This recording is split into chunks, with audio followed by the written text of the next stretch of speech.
तो उतना ही।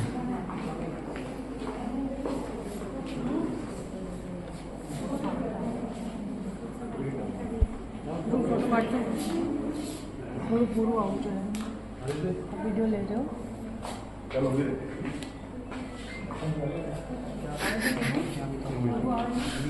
तू आता रहे नहीं ना?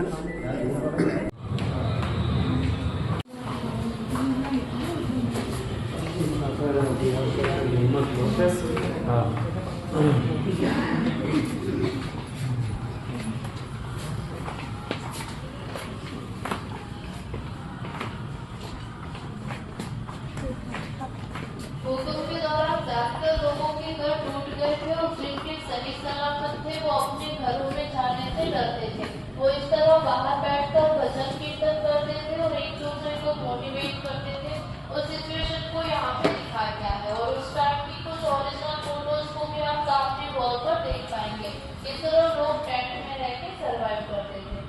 इसे देखने के बाद इस तरफ आगे इस दयनीय परिस्थिति को देखते हुए निराशा को आशा में बदलता हुआ एक सच्ची भजन प्रस्तुत किया है।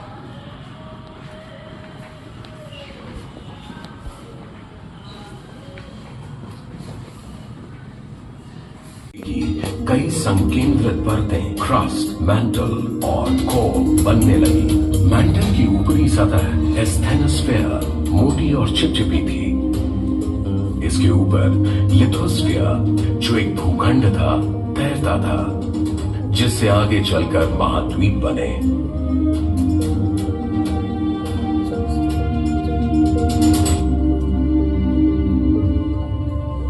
लिथोस्फीयर की टेक्टोनिक प्लेटें लगातार हिलती डुलती रहती हैं, कभी आपस में टकराती हैं तो कभी दूर हो जाती हैं।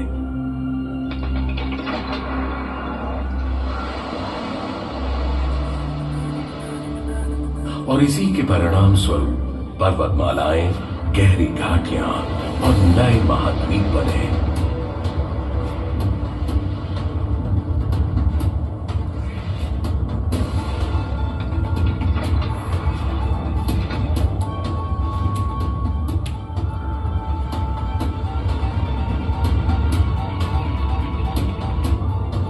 समय के साथ ग्लेशियरों के बीच होने वाली गतिविधियों से पृथ्वी का तापमान और जलवायु जीने लायक बन गए, जिससे यहां जीवन की शुरुआती परिस्थितियां बनने लगी।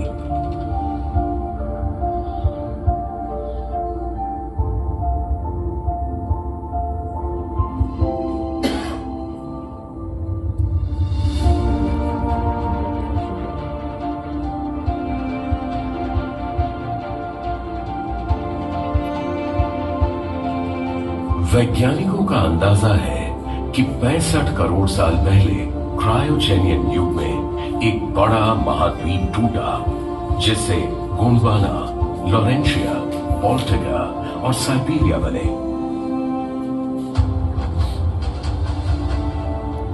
कहा जाता है कि 35.5 करोड़ साल पहले कार्बोनिफेरस युग में गोंडवाना और लॉरेंशिया की प्लेटें आपस में टकराईं, जिससे पेंजिया महाद्वीप बना।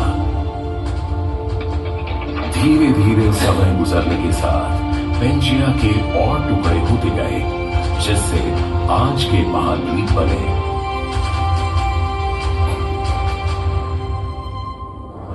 जिंदगी भी यहां आए बदलावों और उनकी चुनौतियों को स्वीकार कर उनके अनुरूप ढलती रही। कुछ प्रजातियों ने खुद को इसके अनुकूल बनाया, कुछ विकसित हुई और कुछ नष्ट हो गईं। बदलावों का यह सिलसिला आज तक जारी है।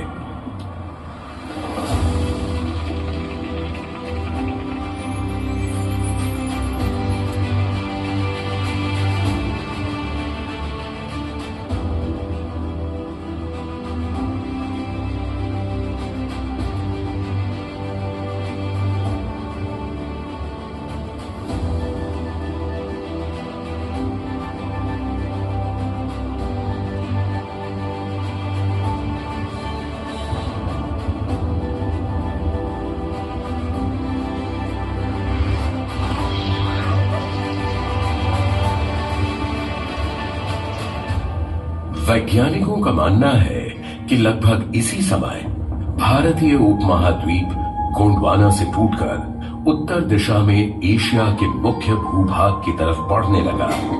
इनके टकराने से हिमालय का जन्म हुआ।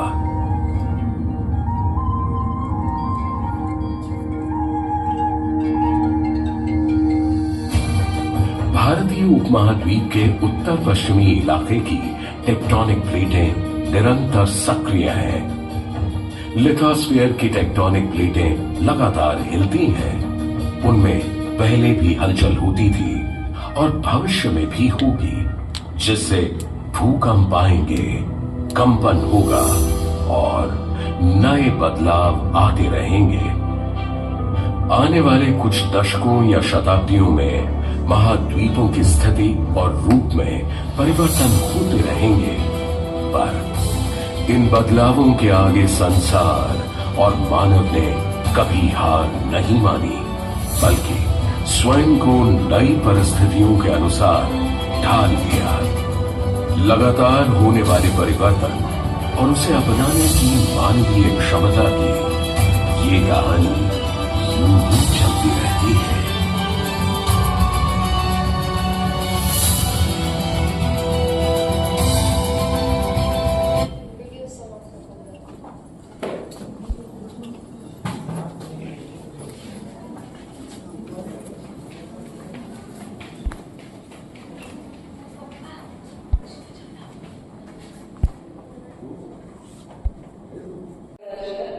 जिस जगह पे आप खड़े हैं ये सिंगल आप जिस और कैसे रिलेटेड जहाँ पर आप 2001 को फील कर सकते। आपका जो व्यू है वो 360 रहेगा। संभाल के खड़े रहेंगे, बच्चों का ध्यान रखिए। बच्चों पकड़ के रखना, पढ़ो तो हमारी जवाबदारी नहीं। पढ़सो तो अगर कुछ थसे नहीं जो कि तुम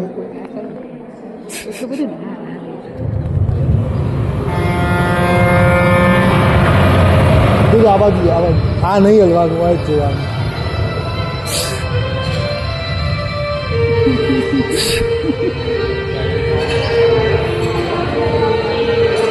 हलसे हो आए हलसे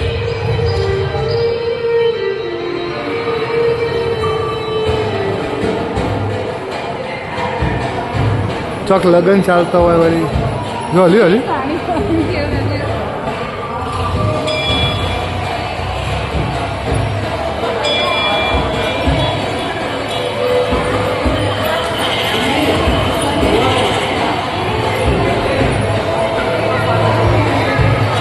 तो धीमे धीमे हला છે જોઈ લે મસ્ત સ્ક્રીન આપણા પેલા વિડીયો જોવા ગયા હતા એવું છે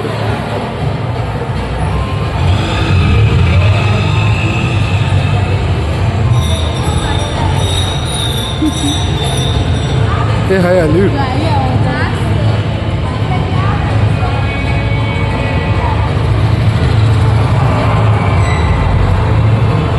હલ્યું હલ્યું હવે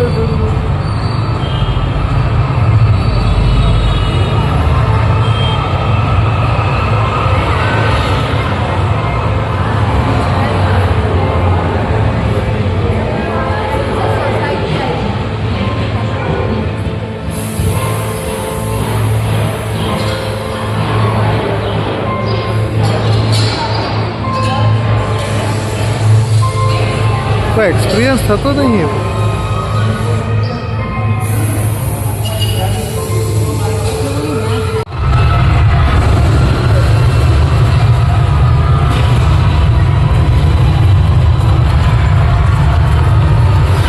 મોબાઈલ હલાવવા દો હા અલા પડી પડી eso પકડ દે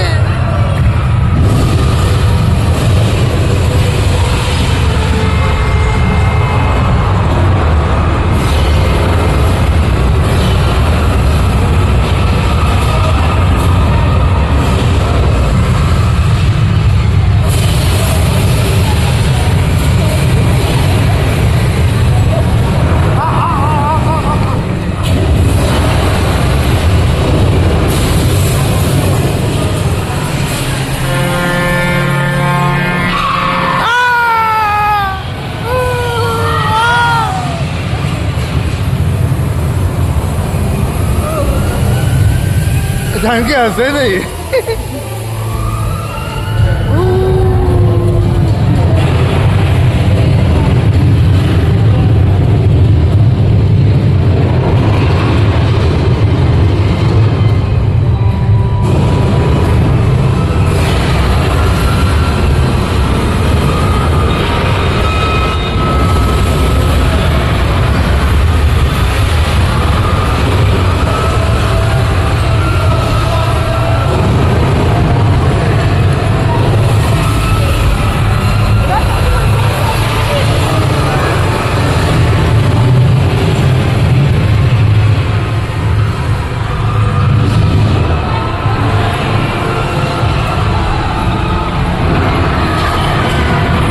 पकड़ बरोबर।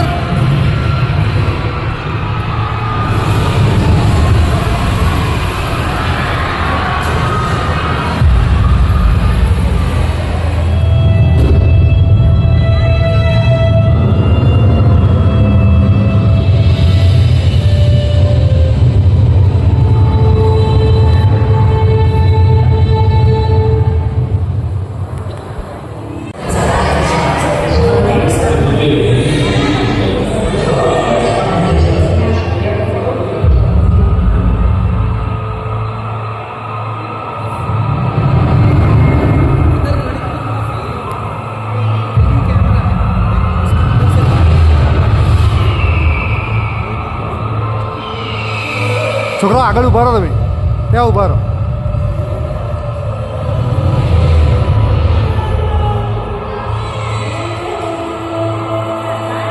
રુદ્ર ત્યાં જતો રહો, વિશુ જોડે જતો રહો, ત્યાં ઊભો રે વિશુ જોડે એમ।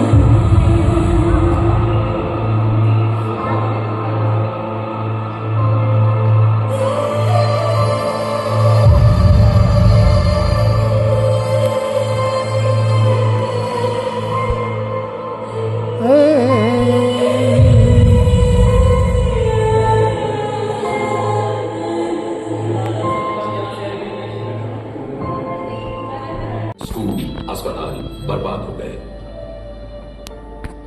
लोगों ने परिवार खो दिए, संचार और बिजली की लाइनें ठप थी। भुज और अंजार, हर तरफ सिर्फ निराशा में डूबे चेहरे थे, जिनकी आंखों में मायूसी साफ झलक रही थी। स्थिति की जानकारी लेने के बाद गुजरात सरकार ने सक्रिय रूप से प्रतिक्रिया की और यह सुनिश्चित किया कि लोगों और प्रशासन के बीच कुशल और प्रभावी सहयोग हो। सहायता मांग रहे हर हाथ को थामने के लिए कई हाथ आगे बढ़े। समाज के वर्ग, जात पात और धर्म के बंटवारे को भूलकर दुनिया भर में रहने वाले भारतीयों ने इस प्राकृतिक विनाश के घावों को भरने में मदद की।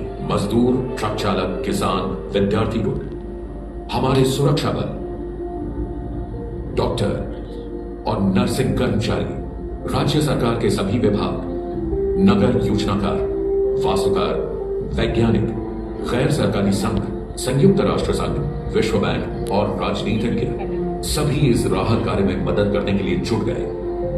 भूकंप के तुरंत बाद लाखों लोगों को तंबुओं से अस्थायी आश्रयों में भेजा गया और सैकड़ों सामुदायिक रसोइयों ने लोगों को ताजा भोजन परोसा। भूकंप आने के कुछ ही दिनों के अंदर तंबुओं में अस्थायी स्वास्थ्य केंद्र बनाए गए। पूर्व निर्मित संरचना में जनता के लिए स्वास्थ्य लैब खोला गया, जिससे बीमारियों के फैलाव पर नजर रखी जाए और लोगों की मदद भी हो। इसके तुरंत बाद जल्द चेतावनी के लिए GIS आधारित रोग निगरानी शुरू की गई, ताकि किसी भी संक्रामक रोग को फैलने से रोका जा सके। अधिकारी भी समस्याओं और जरूरतों को जानने के लिए भूकंप प्रभावित तालुकों में रहे। भुज में और अन्य इलाकों में पुनर्निर्माण में तकनीकी सहायता के लिए स्थानीय प्राधिकरण बने। साबरकांठा में स्थानीय प्रशासन, गैर सरकारी संघ और लोगों ने साथ मिलकर काम किया। कलेक्टर कार्यालय में एक केंद्र बनाया गया और राहत सामग्री के लिए सहायता मांगी गई। जल्द ही देश के कोने कोने से राहत सामग्री आने लगी, जिसे फिर कच्छ जिले के सबसे अधिक प्रभावित हिस्सों में वितरित किया गया। तत्काल संकट प्रबंधन की योजनाएं चल रही थी, लेकिन फिर भी भविष्य के बारे में व्यापक अनिश्चितता थी। ऐसे संकट के समय जब चारों ओर विनाश, भय और आशंकाएं फैली हों, तो महत्वपूर्ण हो जाती है एक आशा की किरण, एक मार्गदर्शक का साथ। सौभाग्य से गुजरात के लोगों के लिए इस भूमिका को उनके नेता श्री नरेंद्र मोदी ने सफलतापूर्वक निभाया। जिन्होंने भूकंप के कुछ महीने बाद ही मुख्यमंत्री का पद संभाला था। मुख्यमंत्री मोदी की दूरदर्शिता, सक्रिय दृष्टिकोण और दृढ़ता ने न केवल आपदा प्रबंधन प्रयासों को सुविधाजनक बनाने और जारी रखने में मदद की, बल्कि एक प्रभावी पुनर्वास और पुनर्निर्माण कार्यक्रम के निर्माण में भी मुख्य भूमिका निभाई। भूकंप में आपको शायद जानकारी होगी, अभी यूएन का हमें बहुत बड़ा अवार्ड मिला है। विश्व के सारे रिपोर्ट्स कहते हैं कि भूकंप के बाद लोगों को बाहर आने में कम से कम 7 साल लगते हैं और उसके बाद बैठना शुरू करते हैं, 10 साल के बाद चलना शुरू करते हैं। गुजरात इज स्टेट कि 100 साल का सबसे बड़ा भूकंप होने के बाद भी 3 साल के भीतर भीतर वे दौड़ने लगते। पूरे के पूरे शहरों को नए सिरे से बनाकर नया रूप दिया गया। जीवन रक्षी आपस में जुड़ी सड़कें बनाई गई ताकि आपदा के दौरान जीवन बचाया जा सके। जल निकायों, सामुदायिक संरचनाओं और स्वास्थ्य संबंधी व्यवस्थाओं को अंतर्निहित सुरक्षा उपायों सहित नए ढंग से बनाया गया ताकि वे आपदाओं से सुरक्षित रह सकें। इन प्रयासों की विशेषता न केवल पुनर्निर्माण का पैमाना था, बल्कि इनमें लगा समय भी था। ताइवान, तुर्की, जापान और मेक्सिको जैसे कई अन्य देशों में भूकंप पुनर्निर्माण कार्यक्रमों में लगभग 40,000 से 72,000 घर बनाने में 4 से 6 साल लग गए। ये बहुत गर्व की बात है कि गुजरात में केवल 2 ही वर्षों में 1,43,000 घरों का पुनर्निर्माण और 8,92,000 घरों की मरम्मत की गई। 2001 के गुजरात भूकंप से पहले इतने बड़े पैमाने पर भूकंप रिकवरी कार्यक्रम चलाने का कोई अनुभव नहीं था। इसलिए प्रयोग की गई और जांची गई निर्देशित प्रतिक्रिया को सुविधाजनक बनाने की कोई विधि नहीं थी। मुख्यमंत्री मोदी की दूरदर्शिता और सक्षम नेतृत्व के कारण ही एक प्रभावी भविष्यवादी कार्य योजना की संकल्पना और रूपरेखा बनी और इतना बड़ा कार्यक्रम संभव हो पाया। इसने एक नए आपदा प्रबंधन कानून का मार्ग भी प्रशस्त किया, जिसने न केवल राष्ट्रीय कानून बल्कि अन्य देशों के आपदा प्रबंधन कानून को भी प्रेरित और प्रभावित किया।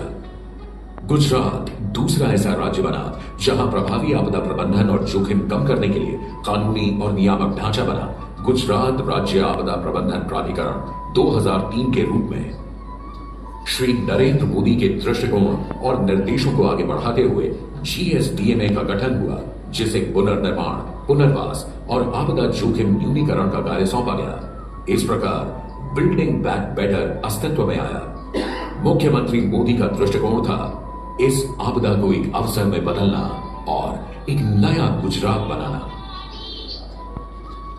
मुख्यमंत्री मोदी ने आपदा में लगे घावों पर मरहम लगाने के लिए अथक प्रयास किया और यह सुनिश्चित किया कि इस भारी नुकसान की भरपाई के लिए एक बड़े स्तर पर पुनर्निर्माण और पुनर्वास किया जाए। वे व्यक्तिगत रूप से NGO, सामुदायिक सहायता संगठनों, स्थानीय और सरकारी निकायों के साथ साथ कॉर्पोरेट से भी समर्थन हासिल करने के लिए जुट गए। राज्य सरकार ने एक विस्तृत बहुक्षेत्र दृष्टिकोण के साथ परियोजनाओं की नई श्रृंखला लागू की। इनका उद्देश्य था बुनियादी ढांचों का विकास, स्थानीय अर्थव्यवस्था और स्थानीय शिल्प और वस्त्र उद्योग को पुनर्जीवित करना, आजीविका समर्थन, औद्योगिकीकरण और दीर्घकालिक क्षमताओं का निर्माण। मुख्यमंत्री मोदी ने यह भी सुनिश्चित किया कि कच्छ की संस्कृति, हस्तशिल्प और परिदृश्य को उभारकर कच्छ में पर्यटन को बढ़ावा दिया जाए और बहुत जल्द एक नए कच्छ का उदय हुआ, जो न सिर्फ फिर से अपने पैरों पर खड़ा हुआ, बल्कि पहले से कहीं ज्यादा विस्तृत और मजबूत भी हुआ। कच्छ के विकास की यह यात्रा बहुत ही प्रेरणापूर्ण है। लोगों के अदम्य साहस और उनके नेता के दृढ़ संकल्प ने राज्य को पुनर्जीवित किया।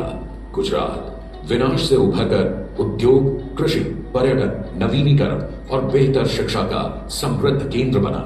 जैसे राख के ढेर से अमर पक्षी 2 दशक से ज्यादा हो चुके हैं। जो नष्ट हो गया था उसे फिर से बनाया गया।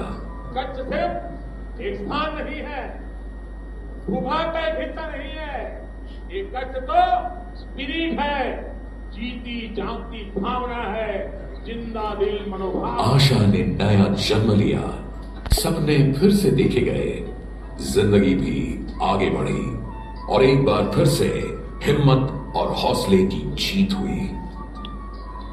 यहाँ से सभी लोग आगे फिर आ जाइए।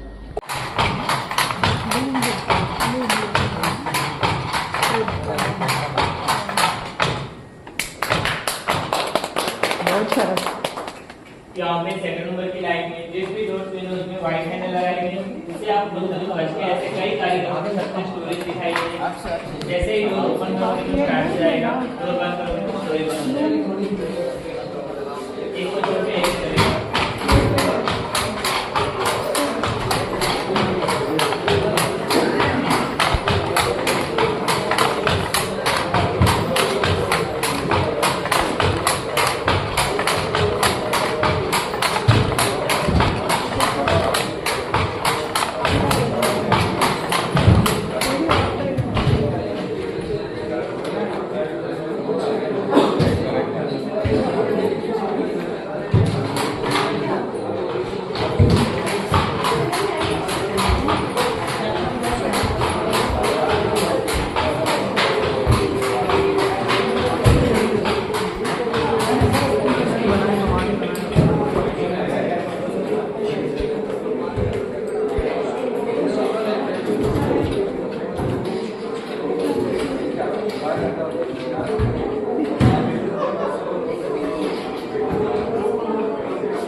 એટલે ધ્યાનથી જોતા જ નહીં તમે લોકો તો પછી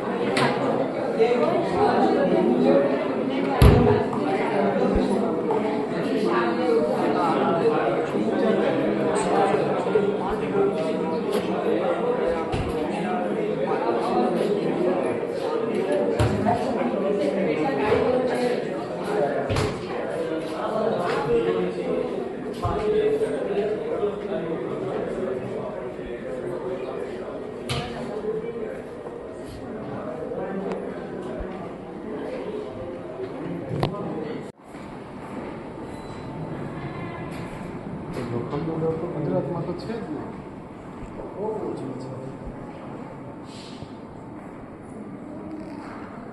સાચી વાત નહીં? જોખમનો દર તો ઓછો છે ને બહુ આપણે. કયું જોખમ મરૂન છે લાલ જોખમ બધા આપણે ગુજરાતમાં કોઈ ચિંતા નહીં.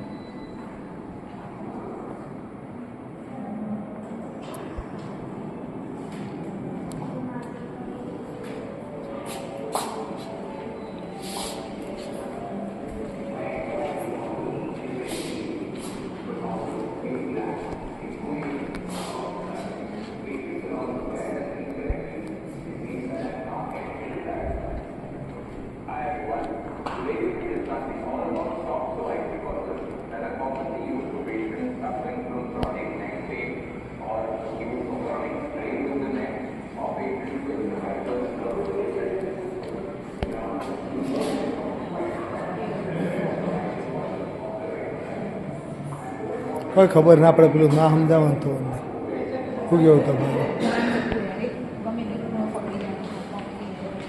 એ અહીંથી પેલી સાઈડ જતો રહ્યો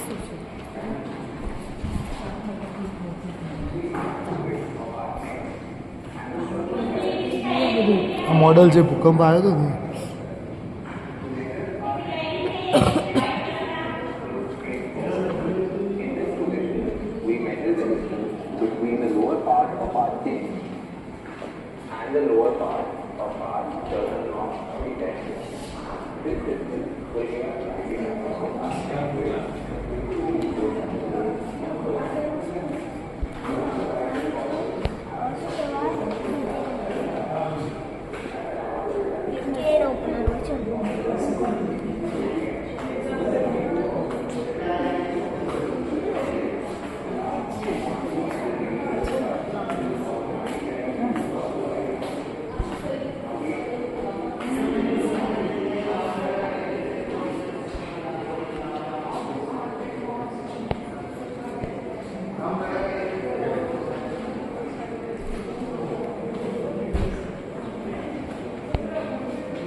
દેખાતું નહીં કશું.